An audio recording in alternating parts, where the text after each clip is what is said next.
find interesting enough or quickly enough to order them, so I just listen to them when I go on my walks or something. Just click the link above and listen to the prayers of Reb Nachman. I recorded that 8 years ago.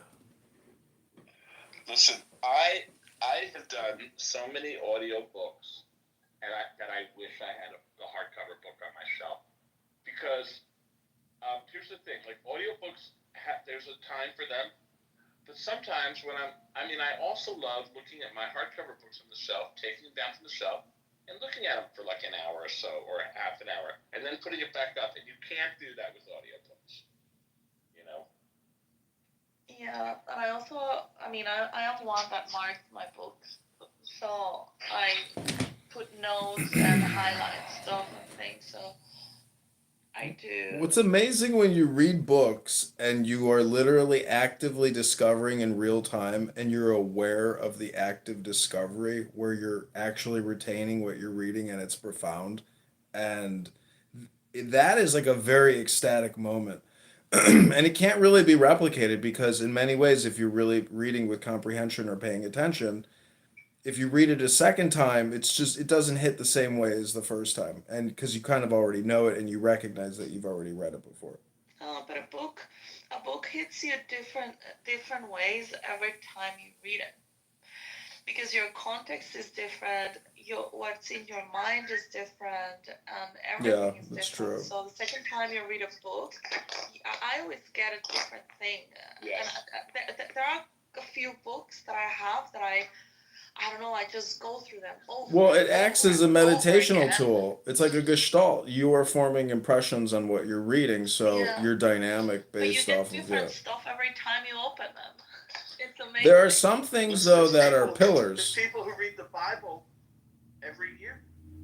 Yeah. Some people don't change though, and so there's pillars though, and there's maps or networks within books, meaning that to fully comprehend one book, you may need to read other books to get a because it's like expanded large language models basically. Yeah.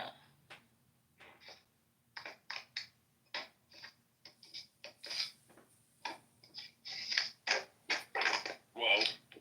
So Randy, I sold off 50% of my Valentine's Day gift to Issa, and I'd be willing to give Yakov and Randy both 20%, or maybe like we could go What is equals.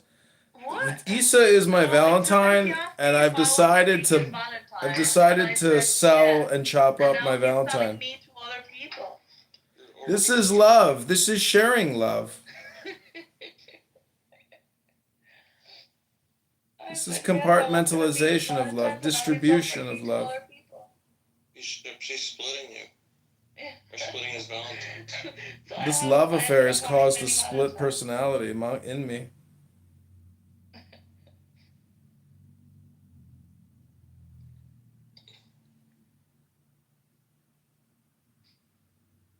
So, we were talking about Venus Williams or Serena's ass and the bubble butt, and how in esoteric philosophy, the bubble butt or the goddess Assi, the curved one, is technically a metaphor for the female god or the Shekhinah, maybe.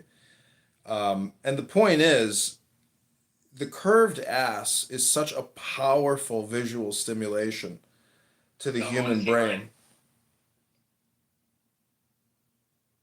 What was it, Ryan? Would you like to see my juicy curved ass? No, I don't really want to see your bubble butt. I mean, that's maybe for your future. Bubble butt?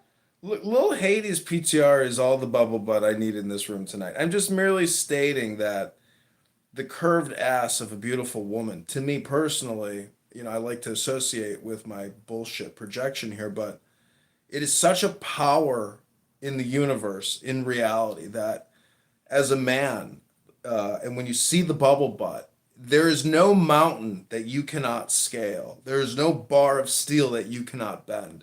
There is no conquest that you cannot lay claim to when you see a bubble butt. And I am sure that genocides, wars, holocausts probably could have been prevented if a woman was more modest and didn't flaunt that bubble butt.